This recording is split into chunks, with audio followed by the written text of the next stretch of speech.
तिमी भन अर्को कथा म सुनाउँछु कथा सुन्दै सुन्दै गाथा अर्को गीत गुनगुनाउँछु एका देशमा तिमी एका देशमा जहाँ जता भए कथा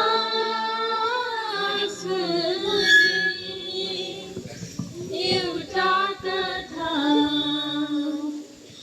अन्धारेर खुला कहाँ पुग्छ बतासिएर बता कहाँ पुग्छ घुमेर घुमेर बाटो कहाँ पुग्छ उडेर उडेर बादल कहाँ पुग्छ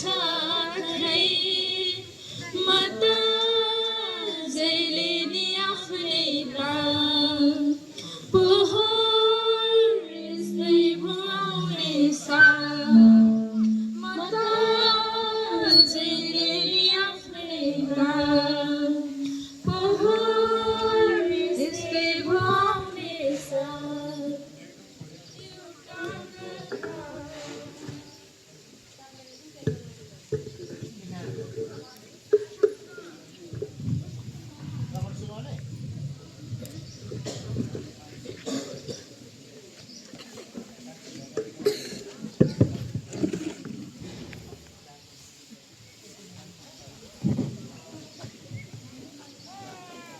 छोड है त झुके यता गए ए नानीहरू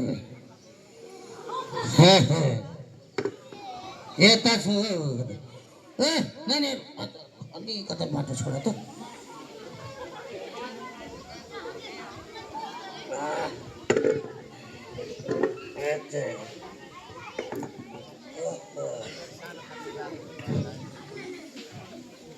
पहिलो प्याक तान्दाखेरि मुखै बिग्रिन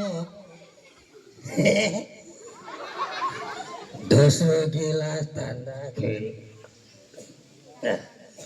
बुढी रिसाउन त्यो भन्दा नि बढी भए घरै बिग्रिन सेन्टरम सेन्टरम सेन्टरम सेन्टरम होइन I love you, Santana, Santana, Santana. यसलाई I love you भनेदेखि यसलाई के यसलाई साह्रै मिठो छ यसलाई I love you भनेदेखि घरको बुढीलाई I love you नभनेको वर्षौँ भयो आज चाहिँ मोड चल्या छ गएर बुढीलाई गरिदिने हो I love you भनिदिने हो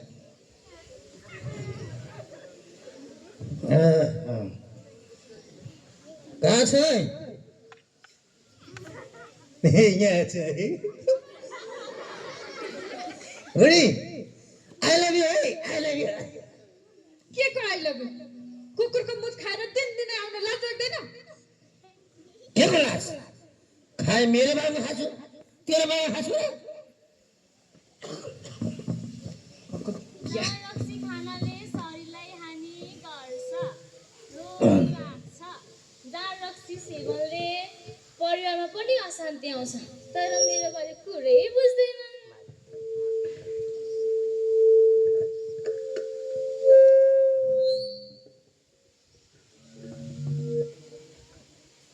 खै भने कान्छी भात त एक खबस छैन त अनि त्यो काम छैन दिनभरि घरमा त के गर्नुपर्छ खाना पकाइनस्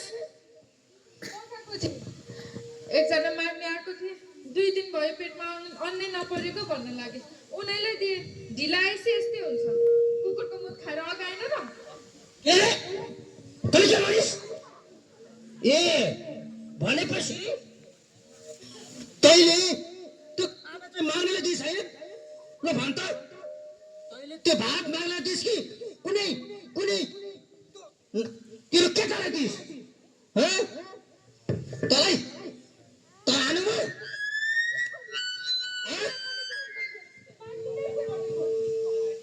यसले देखेर यसले मलाई राम्रोसँग थाहा छ तेरो आज मैले निको चालो ठिक छैन त कुनै केटासँग पर्केछस् तँलाई तैँले समयमा भात पनि नखाउने तेरो नजिक नजिक हुन खोज्छु त भने भाग्छस् के चल्ला मलाई तेरो तँलाई म तँलाई म हान्छु तँलाई म तँलाई हान्छु त कसरी हान्छु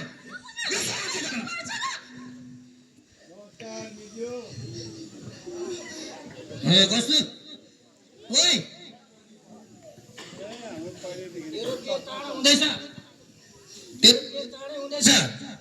त्यसैले तेरो कुरा मान्यो न त्यसैमा यसले मेरो कुरा सुन तेरो अर्को महिना बिहा हुने पक्का भयो घरवाला सुन मेरो कुरा सुन घरवाला साउले तँलाई मन पराएको छ तर म त भक्क 16 वर्ष लागे मैले पे गर्दिन बा त्यसो भने कहाँ हुन्छ बालाई भन्नु न मैले पे गर्दिन भनेर त्यसो भने कहाँ हुन्छ मैले पे गर्दिन त्यसो भने कहाँ हुन्छ त्यसो भने आउँछ यहाँ तेरो आइटम चल्छ सुन बल्ल त्यत्रो धाने चाहिँ ज्वाइँ पाउँदैछु मेरो कुरा सुन राम्ररी सुनिस् अब तैँले मैले रोजेको केटासँग बिहा गर्ने पैसा अर्को कुरा तैँले बुझिस् कि मेरो कुरा तैँले राम्रोसँग बुझ भन्दैछु दाइ रूपमा किन यति धेरै भेदभाव दाइको भविष्य राम्रो होस् भनेर सहरमा पढ्न पठाउनु भयो अनि मेरो चाहिँ भविष्य नसोची त्यस्तो बुढो मान्छेसँग बिहे गर्न खोज्दै हुनुहुन्छ म तपाईँको तोरो ताईमा धेरै फरक छ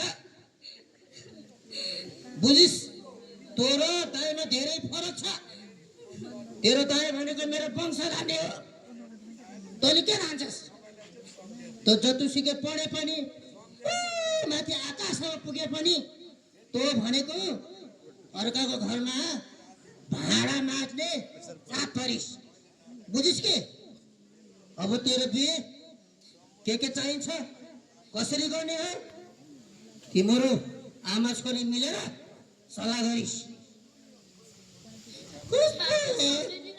म त बिहे गर्दिन मैले भन्दिछु आमा बाबालाई सम्झाइदिनु नेपालका धेरै छोरीहरूको बचपन यसरी नै गुज्रिरहन्छ आज आशाको भविष्य पनि यसरी नै अन्धकारमा धकेलिँदैछ आशाको बिहे होला कि नहोला त मैले त सुनेको छु आशाको फेसबुकमा भेटिएको र दिनदिनै कुराकानी गर्ने एउटा केटा साथी छ अरे तिनले आफ्नो प्राय घरको सबै कुराकानीहरू तिनै केटा साथीलाई बताउँछिन् रे ल हेर है त कि आज पनि आशाले आफ्नो सबै कुराकानी तिनै साथीलाई बताउँछिन् कि बताउँदिनन् आशा म तेरो असल साथी हो अरू जस्तो झारपात होइन तिम्रो बिहेबाट रोक्न सक्छु के सहयोग गर्छु हो त भोलि बसवाटनिर आऊ है बसवाटनिर इमेज होटलमा तिमी पे नगर यति वर्षसम्म हामी फेसबुकमा मात्र साथी रह्यो अब म तिम्रो गुड एन्ड क्लोज फ्रेन्ड बन्न चाहन्छु म छु नि म तिम्रो सधैँ राम्रो चाहन्छु आई लभ यु डियर भोलि दिउँसो आमालाई थाहा हुनसक्छ त्यसैले राति 9 बजे इमेज होटलमा आऊ है म तिम्रो मेरो दिदीको सुरक्षित राख्छु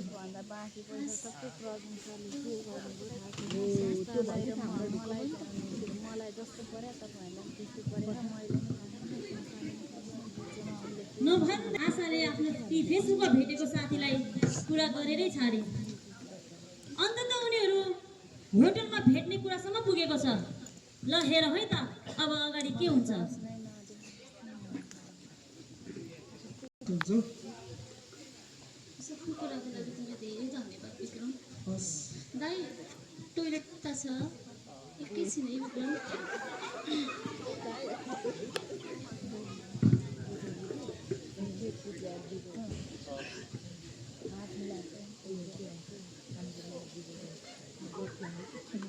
जुस लिऊ न, हामीलाई जान हतार भइसकेको छ। हुन्छ तिमी पनि लिऊ न।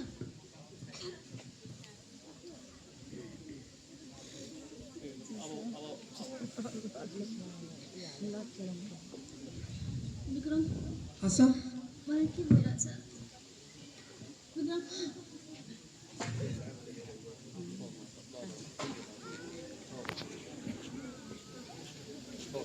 आशाको असल साथी थिएन, विश्वासघाती थियो। फेसबुक त केवल विश्वासको एउटा जाल मात्र थियो। आज नेपालमा धेरै चेलीहरू विश्वास गर्नेहरूकै हातबाट बेचिएर हराइराखेका छन्। ल हेरौँ अब फेरि के हुनेवाला छ। इधर आओ ना।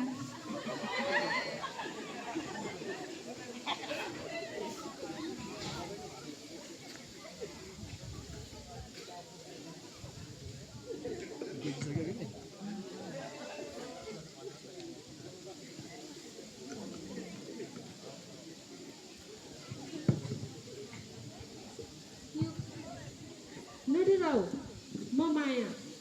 मलाई पनि 14 वर्षको उमेरमा यहाँ ल्याएको थियो। यहाँ हामी सबैजना पीडित नै छौँ।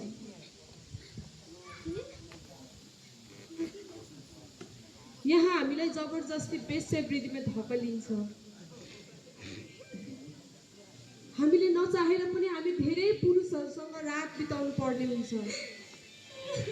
हामीले चाहँदा चाहँदै पनि यो दलदली हिलोबाट हामीलाई निस्कन गाह्रो हुन्छ। आशा छ एक दिन हामी यो दलदलीबाट हामी यहाँबाट एक दिन अवश्य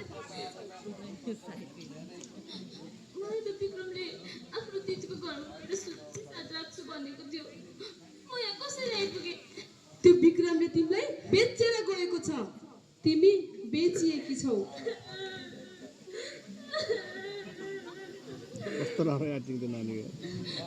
मैले विक्रमलाई आँखा चिम्लेर विश्वास गरेको थिएँ। त्यो त धोकेबाज पो रहेछ। बाबाले सानै उमेरमा बिहे गरिदिन लागे भनेर विक्रमको सहारामा घरबाट भागे। तर झन् यस्तो ठाउँमा आइपुगे। यहाँको जनजनमा पल पल मरेर बाँच्नु भन्दा त बाबाले बिहे गरेकै ठाउँमा बिहे गरेर मलाई असल हुने थियो होला।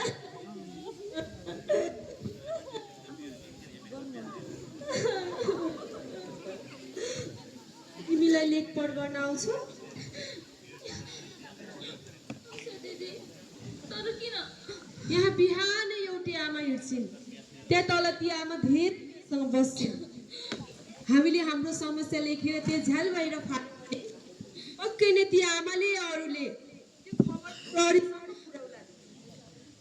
तर हामीसँग न त कपी छ न त कलम। यहाँ केही काट्ने कुराहरू छ? मसँग छ, पत्ती छ। छिटो छिटो लिएर आऊ, आज हामीसँग राम्रो समय छ। पनि लिएर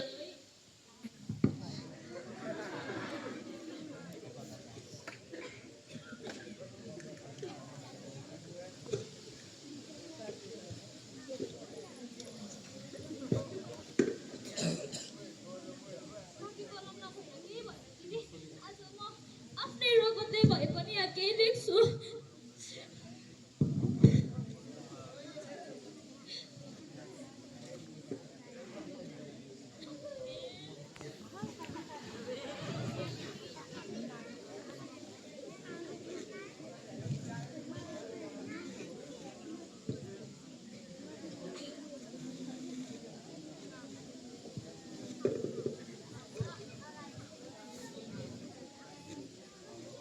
लगेर हामी बाहिर फालिदियौँ।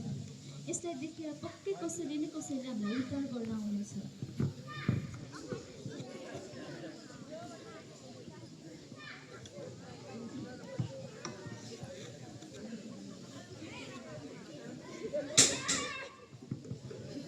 आपको रास्ता चाहिए? कौन है? सब लोग बाहर निकलो। आपको रास्ता चाहिए?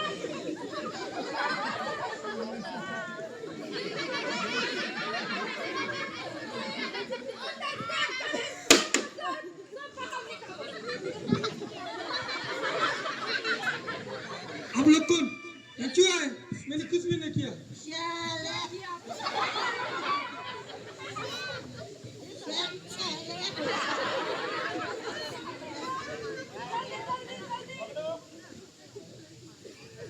तुम भी चलो।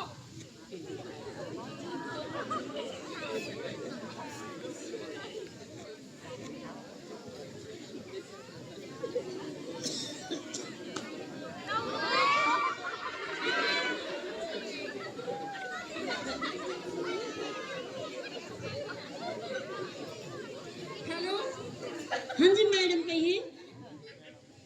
माइती नेपाल। हाँ जी हम बोल रहे हैं, कहिए। हमने अभी दाई कुछ महिलाओं को उद्धार किया है। दाई 10 मिनट में हिँड्छु दाई यहाँबाट जल्दी यहाँ ही मुंबई आओ और इस महिलाओं को उनकी फैमिली तक पहुंचाने में हमारा मदद कीजिए।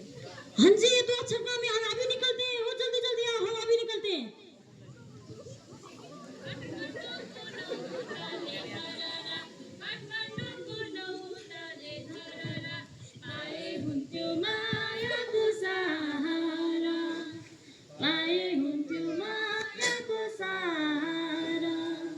काठमाडौँको बिचैमा घण्टाघर, काठमाडौँको बिचैमा घण्टाघर, अल्लाहको हुँदैन केही भर, अल्लाहको हुँदैन केही भर।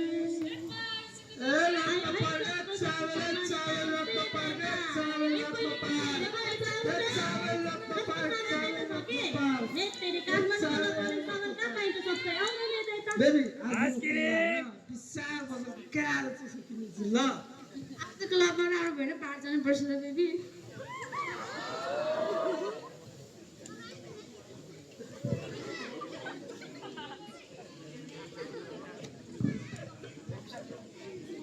डाक्टर बनेर ठुलो मान्छे बनेस् है बाबु। काठमाडौँको ठाउँमा राम्रोसँग पढेस्, राम्ररी बसेस्।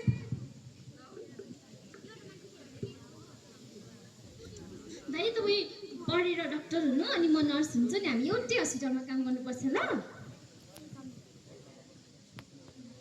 दाइ तपाईँ पढेर डक्टर हुनु अनि म नर्स हुन्छ, हामी एउटै हस्पिटलमा काम गर्नुपर्छ ल। तपाईँ डक्टर बन्नु अनि म नर्स बन्छु, हामी एउटै हस्पिटलमा काम गर्नुपर्छ ल। तपाईँ डक्टर बन्नु अनि म नर्स हुन्छ, हामी एउटै हस्पिटलमा काम गर्नुपर्छ ल। हामी एउटै हस्पिटलमा काम गर्नुपर्छ ल। आमा, बाबा, मैले तपाईले भनेर डक्टर बन्न सकिन। मलाई माफ गरिदिनु होला।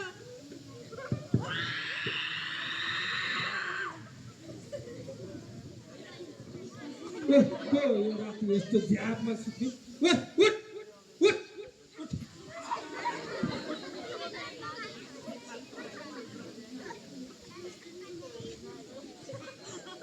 नले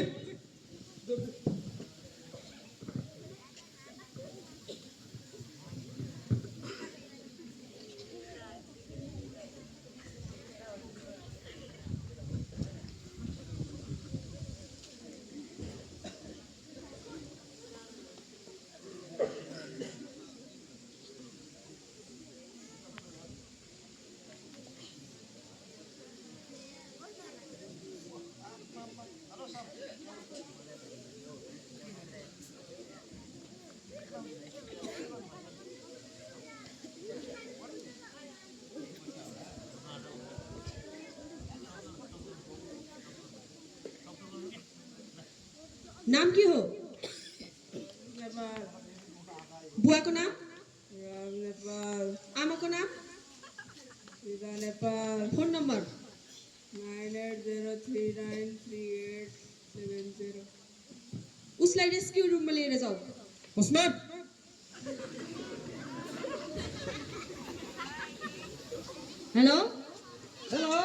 काठमाडौँ प्रहरी इलाका कार्यालयबाट म डिएसपी लक्ष्मी गैरे। तपाईँ राम नेपाल हो? हो सर, म हेटौडाबाट राम नेपाल बोल्दैछु। तपाईँको छोरा सडकमा लागु औषध हदभन्दा बढी गरेको कारणले लडिरहेको थियो। हाम्रो प्रहरी र जवानहरूले उहाँको उद्धार गर्नुभएको छ। उहाँलाई हामीले एक्लै छोड्न मिल्दैन। चाँडोभन्दा चाँडो तपाईँ आएर तपाईँको छोरा लिएर जानुहोस्। हुन्छ सर, म आइहाल्छु।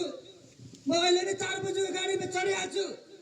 बरु मेरो छोरासँग बोल्नु पाए हुन्थ्यो। हेलो हेलो बहिनी, बाटो यही बाटो हो? कता यताबाट कतै यताको यताको? होइन, यही हो मेरो घर। ए ए ए ल ल कुन चाहिँ इटामा? घरमा त कहिले हुनुहुन्न जस्तो छ। कता जानुभएको नि? घरमा को हुनुहुन्छ होला? घरमा को हुनुहुन्छ होला? नमस्ते, म माइती नेपालबाट तपाईँकी छोरीलाई यता उठाएर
छोरी मलाई माफ गर। यो सबै मेरो कारणले भएको हो। सब मेरो कारणले भएको। छोरीले त माफ गर्लिन्, तर कानुनले कदापि गर्दैन। के गर्नुभएको म्याम? तपाईँलाई थाहा छैन बिहेबारी 20 वर्ष पारी भन्ने कुरो? 16 वर्षको उमेरमै छोरीलाई बिहा गराइदिनको आज नतिजा? धन्न त्यो कालकोठीबाट उम्केर आज तपाईँको छोरी तपाईँहरूको बिचमा छे। नत्र जिन्दगीभर त नरकको बाटो सडेर बस्नु पर्ने। हिँड्नुहोस्। आफ्नो छोरीलाई जबरजस्ती विवाह गर्न खोजिएकोमा, जबरजस्ती बाल विवाह गर्न खोजिएकोमा हामी तपाईँलाई अभियोगमा तपाईँलाई हामी 6 महिना जेल सजाय सहित घरेलु हिंसा गरेको अभियोगमा तपाईँलाई 3 महिना सहित 9 महिना हामी तपाईँलाई कारबाही गर्न चाहन्छौँ। मैले त गल्ती गरेँ। तपाईँहरूले यस्तो गल्ती कहिले नगर्नुहोस्। मैले मेरो छोरालाई सही संस्कार दिन सकिनँ। मैले मेरो छोरीलाई सामाजिक हिंसामा मैले बाँध्न सकेँ। मैले मेरो श्रीमतीलाई आफूलाई जस्तो प्रेम गर्न सकिनँ। म एक सामाजिक अपराधी हुँ र म यसैको लागि योग्यको छु।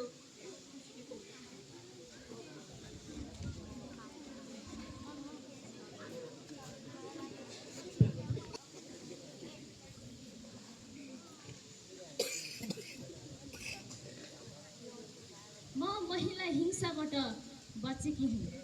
म बाल विवाहबाट भागेकी हुँ। म लैङ्गिक हिंसाबाट बचेकी हुँ। तर धेरै दिदीबहिनीहरू अझै फसिरहेका छन्। घरले बचाउनुपर्छ न कि बेच्न। सामाजिक सञ्जालले जोड्नुपर्छ न कि फसाउन। बालबालिकाहरू सिक्नको निम्ति जन्मिन्छन्, बिक्नको निम्ति होइन। चुप रहनु अपराध जस्तै हो। त्यसैले बोलाऊ, बचाऊ र परिवर्तन ल्याऊ। परिवर्तन सधैँ आवाजबाट सुरु हुन्छ र अहिले त्यो आवाज तपाईँ हो। हामीले भर्खरै नाटकमा हेरिहाल्यौँ। महिला हिंसा गरेमा 3 महिनाको जेल र 30,000 को जरिवाना। बाल विवाह गरिदिएमा 3 वर्षको जेल र 30,000 को जरिवाना। मानव बेचबिखन गरेमा 20 वर्षको सजाय र 2 लाख पर्छ। अझै पनि हाम्रो समाजमा यस्ता धेरै अपराधहरू भइराखेका छन्। हाम्रो समाजमा महिला हिंसा, बाल विवाह तथा मानव बेचबिखन जस्ता जघन्य अपराध गरेको पाएमा नजिकैको प्रहरी कार्यालय तथा माइती नेपाललाई सम्पर्क गर्नुहोस्। हामी आफू बाँचौँ, अरूलाई बचाऊ, आफू सुरक्षित रहौँ र अपराध नगरौँ। धन्यवाद। र अब भने हाम्रो बिचमा मानव बेचबिखनको विरुद्धमा र महिला हिंसा अन्त्य गरौँ भन्ने नारा लिएर हाम्रो बिचमा आफ्नो आवाज राख्न